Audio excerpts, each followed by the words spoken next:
বলে যা করে দেখায়, বাকি নেই তার কথায়।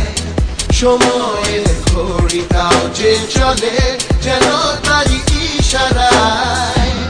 রজনী বাপায় হাসিল করেছে যে সম্মান সে, বিশাল হৃদয় বলেই আজ হয়েছে সবারই প্রাণ সে।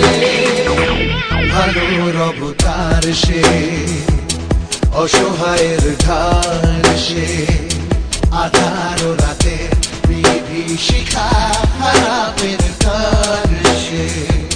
পরোয়া করে না সে